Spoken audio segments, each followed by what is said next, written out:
lovely, lovely people that are still around. I am here today to talk to you about how collections evolve. As you know, I've not really made a huge amount of videos for ages, and a lot of stuff is/was happening because, let's be honest, shockingly life doesn't really calm down, stop. It just kind of keeps going with new random challenges that you may or may not want. Likely you don't. So my relationship towards Lego has vastly changed, and it's very odd when that happens when you have a channel where you literally talk about Lego. It is extra odd when that channel is the reason that you are able to even purchase/collect in the first place. It kind of stopped really sort of being fulfilling. I am sort of back doing some bits with I mean, you can see some things behind me, but I'm not really into Lego in the same way that I feel like I was. I just want to go back to 2020, 2021, either way, I don't really know which one it was,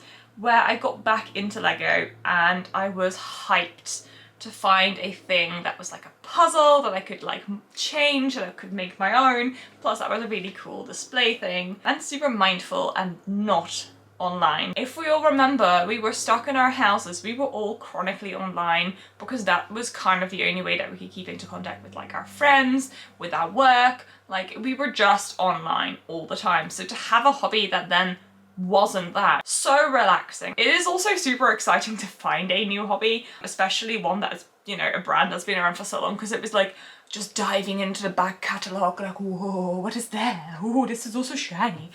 Due to it being COVID, there were different types of spending habits that maybe you weren't spending on, so there was a bit of spare income, maybe that would have gone towards petrol normally, or fuel, or gas, or whatever you want to call it.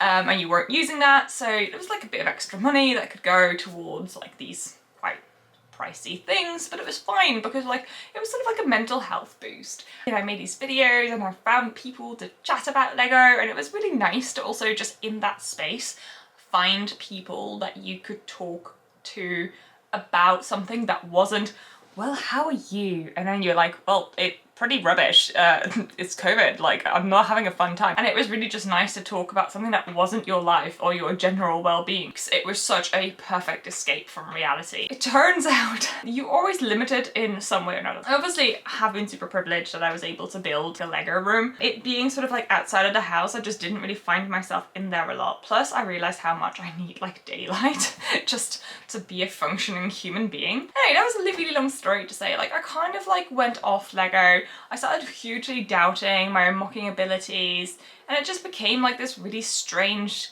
guilty, you've spent too much money, you have no room, who do you think you are? You have to make videos because that's what you do now. And it was a really strange sort of thing in my head. So when there was a forced break and I then started taking a lot of stuff into storage, I did start to slowly take little things into my current office/bedroom/living room thing. I think that sort of exercise reiterated to me the bits of Lego that I do still really enjoy.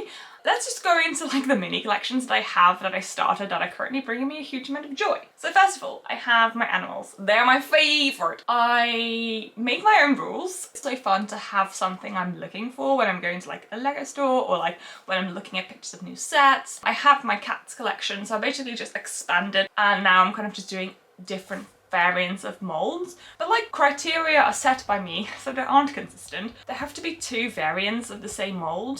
There's currently a pigeon that's come out, which is awesome. Currently we only have 1 version of said pigeon, so I haven't started collecting that pigeon yet because it's only 1. But also you couldn't go all the way to really big animals, but they go really expensive, so I'm kind of keeping it to small ones unless they're really expensive. I have 2 goats, but I'm not gonna buy the old-fashioned goat because I'm just not gonna spend 50 quid on a bloody Lego goat. I'm sorry, it's just not something I deem valuable. So it's an incomplete collection, but also I'm just having fun getting different variants and adding them to my collections. Obviously I'm still looking for all the Harry Potter figures, so they're kind of fun to look for. They're really hard to track though. I really need my wanted list for that.